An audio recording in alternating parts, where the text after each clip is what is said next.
Assalamualaikum warahmatullahi wabarakatuh. Assalamualaikum. Kepada Dun Sana IKSB di Jabodetabek dan dimanapun berada. Saat ini kita berada di kantor Wali Nagari Situ Cobatua dan ada beberapa pertanyaan atau sesuatu yang kita mau tanyakan kepada Bapak Wali Nagari kita tentang nagari kita, termasuk informasi apa saja yang dan prestasi-prestasi apa saja yang telah diraih oleh nagari kita Situ Jobatu. Mudah-mudahan ini bermanfaat untuk kita semua di rantau dan tidak miskomunikasi ya atau misinformasi tentang nagari kita. Baiklah, langsung saja kita tanya kepada Pak Wali yang berada di samping saya. Assalamualaikum Pak Wali. Waalaikumsalam Bapak Ketua IKSB Jabodetabek. Ya, terima kasih Pak Wali. Ada sedikit yang kita mau bertanya ya, karena selama ini dosana-dosana kita yang di rantau itu kan cuma tahu informasi yang umum-umum saja, dan tapi udah banyak juga mendengar tentang kehebatan atau kekaguman kita terhadap negari kita. Nah, tapi kalau kita nggak nanya langsung, kita tidak tahu detailnya gitu ya. Nah, Pak Wali, Ya, saya mau nanya ya, mungkin mewakili dari dosana-dosana kita yang di Nusantara pun Jabodetabek. Kan nagari kita ini sudah banyak memperoleh penghargaan ya, dan termasuk tiga besar nagari yang yang di Sumatera Barat. di Sumatera Barat ya, yang nomor 3. Nah, kita mau tanya itu parameter apa atau kriteria-kriteria tentang nagari yang dinilai oleh pemerintahan Sumatera Barat terhadap nagari kita. Terima kasih kepada Ketua IKSB Jabodetabek yang mewakili para perantau kita di Jakarta, Bogor, Depok, Tangerang, Bekasi, termasuk IKSB Nusantara. Jadi ini suatu kebanggaan bagi pemerintahan Sumatera kehadiran Ketua mewakili para perantau untuk lebih dekat mencari informasi tentang negara. Jadi seperti yang ditanyakan oleh Ketua IKSB Jabodetabek barusan, bahwa apa kriteria dan ketentuan-ketentuan yang ditetapkan oleh provinsi untuk menjadikan Siobatu menjadi 3 besar. Ini adalah dalam rangka penilaian nagari berprestasi tingkat provinsi. Pemilihan nagari berprestasi tingkat provinsi itu dinilai dari seluruh aspek kegiatan yang ada di negara Siobatu, termasuk di negara lain. Apa itu tata kelola pemerintahan yang bersih, bebas KKN, bagaimana adatnya, bagaimana bunda kandungnya, bagaimana peran perantau, bagaimana pemuda, pemudi, ulamanya, dan semua aspek kegiatan dinilai oleh pemerintahan oleh provinsi untuk menentukan 3 besar nominasi dalam lomba nagari berprestasi tingkat provinsi tahun 2021. Dengan nilai itulah kita masuk nominasi dan alhamdulillah kita masuk 3 besar. Itu kira-kira kepada Bapak Ketua Jabodetabek. Oh iya, mungkin kita juga bertanya ya, apa ada korelasi nagari pejuang gitu ya? Karena kita kan selama ini dianggap nagari pejuang. Iya. Apa memang dari SDM-nya yang memang luar biasa atau bagaimana?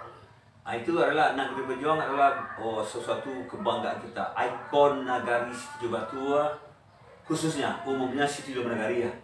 Karena di sini nagari pejuang itu tidak lepas dari semangat anak nagari Situ Jobatu, baik perantau, lembaga adat, BAMUS, LPM, Didik Mama, Alim Ulama, Cerdik Pandai, PKK, Gundukan, Kaderian, pemuda, pemudi, semua elemen yang ikut menyumbangkan tenaga pikiran, karena kita ini adalah nagari berjuang, nagari patriotisme, heroisme, karena terjadi peristiwa besar dalam menyelamatkan negara Kesatuan Republik Indonesia. Itu yang bukan kita yang menentukan.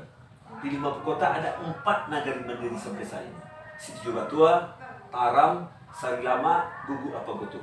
Oke, yang seperti yang Pak Wali bilang tadi, nagari mandiri ya, kan mulai dari tahap terbelakang, maju, sejahtera, dan mandiri. Mandiri. Oh, mandiri dulu. Sejahtera kita belum. Oh gitu ya. Itu dasar untuk dari mandiri. Oh, iya. Sejahtera inilah permasalahan kita sekarang. Ya berarti belum, masih tahap ketiga Oh, ya? iya. Udah tiga. Iya. 4. Oh, tahap ketiga berarti 4 ya? 4. Terbelakang, berkembang, maju, mandiri. Oh iya. Puncaknya sejahtera. Sejahtera, berarti 5 dong. Ya. Ini yang susah ya. Iya. Oke. Tentang kemandirian nagari ini kan tentu kata Pak Wali tadi ada keterkaitan ya, saling mendukung Iya. dan bersinergi dengan perantau. Nah, tentu kita juga pengen tahu gimana cara Pak Wali untuk mensinkron ini semua. Kenapa kok perantau juga mau berpartisipasi ya, terus semua unsur bisa berpartisipasi gitu ya. Tentu ada trik-trik yang bisa Pak Wali berikan gitu ya. Suatu berkah. Kita selaku masyarakat Subatu harus bangga kita menjadi masyarakat Subatu. Kenapa? Karena kekompakan tadi. Baik itu lembaga adatnya, bamusnya, perantaunya, nini mama, bunda kandung, kompak.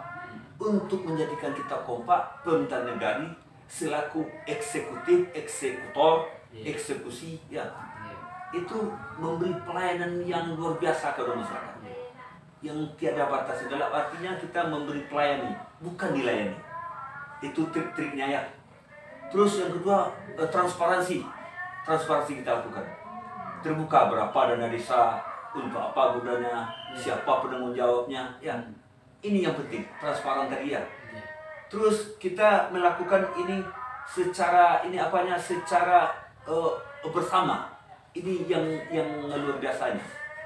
Terus setiap program kita informasikan kepada masyarakat melalui informasi setiap rumah tangga, melalui informasi dari pemerintah nagari dibagikan setiap kakak, warung dan kedai. 1 tahun itu 24 lembar ya, kita cetak, kita bagikan setiap rumah. Apa yang kita lakukan, apa yang lakukan perantau, apa program kita beritahu kepada masyarakat. Terus yang paling istimewa, melayani tidak dibeda-bedakan, sama pelayanan kita berikan.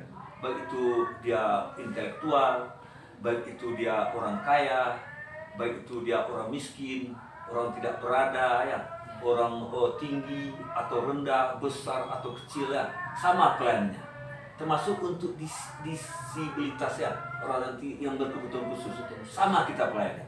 Itulah kayaknya. Jadi artinya Adinda Ketua IKSB ya, artinya ada Subatu ini seperti republik kecil. Ada yudikatifnya, lembaga adat yang memelihara, menjaga, mulai dari pucuk adat, kepala suku, tua kampung, pengurus tangkai, bandiko, ulama, gubalan adat ya, cerdik pandai, dan semua unsur masyarakat disebut kerapatan kampung suku. Inilah yang paling tinggi nilainya, yang mempunyai nagari, yudikatif yang memelihara, menghitam putihkan nagari. Terus yang kedua ada eksekutif, wali negara dan perangkatnya.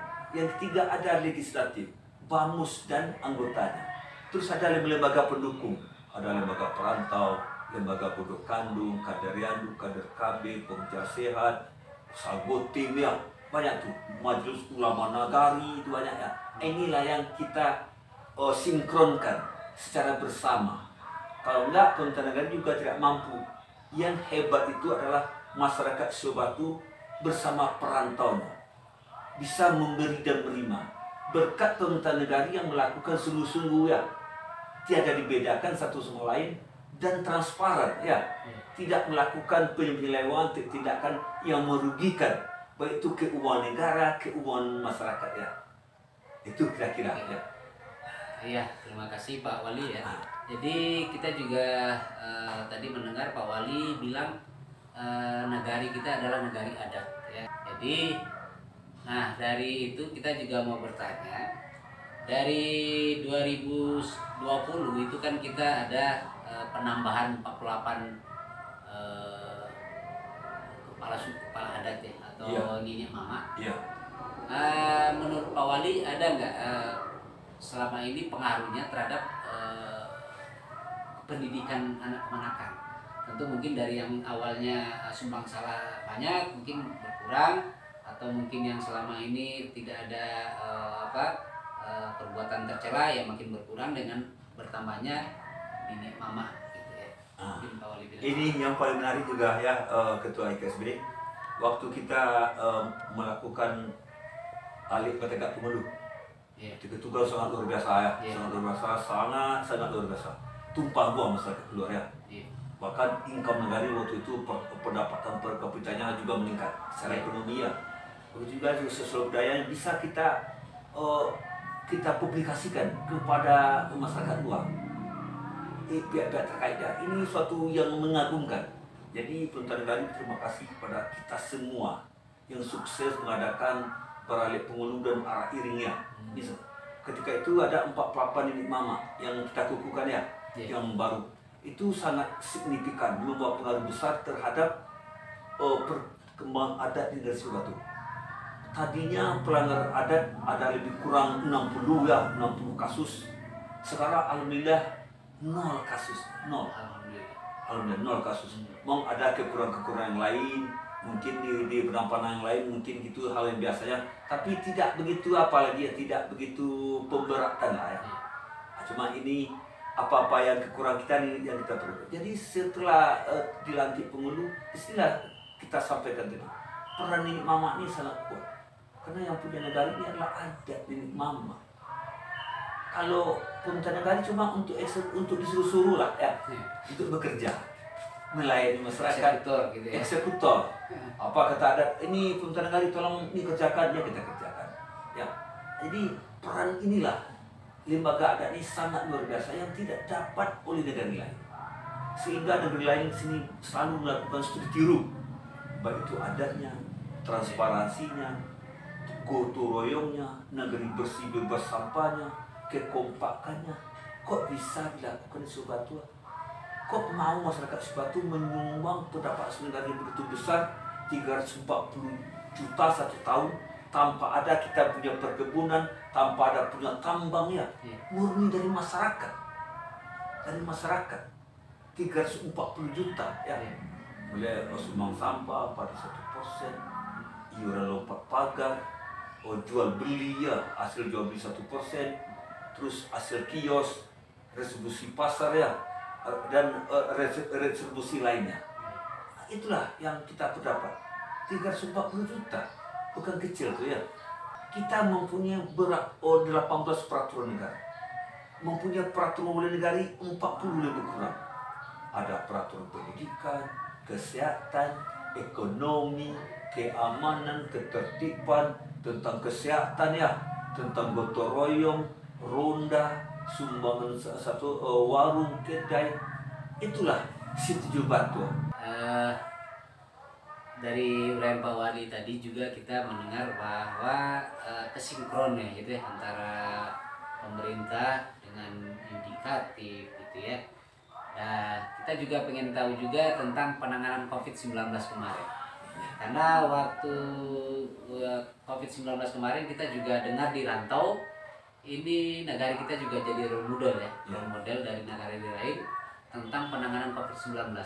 Nah, mungkin Bapak Wali bisa cerita ke kita tentang apa-apa aja yang bisa, kenapa COVID ini termasuk sukses ditangani di negara kita. Ini juga penanganan penanggulangan pencegahan COVID-19 ya di Batu. Itu tadinya awal 2020 Maret bulan Maret itu kan udah terjadi ya wabah mendunia. Ketika itu sangat mencekam. Namanya dulu PSBB, pemberlakuan skala besar ya, skala besar tentang ini pelaksanaan COVID-19 ya. Pemberlakuan skala besar tentang tentang COVID-19 ya. Itu pun dipatuhi oleh masyarakat. Kemudian terjadi pelonggaran.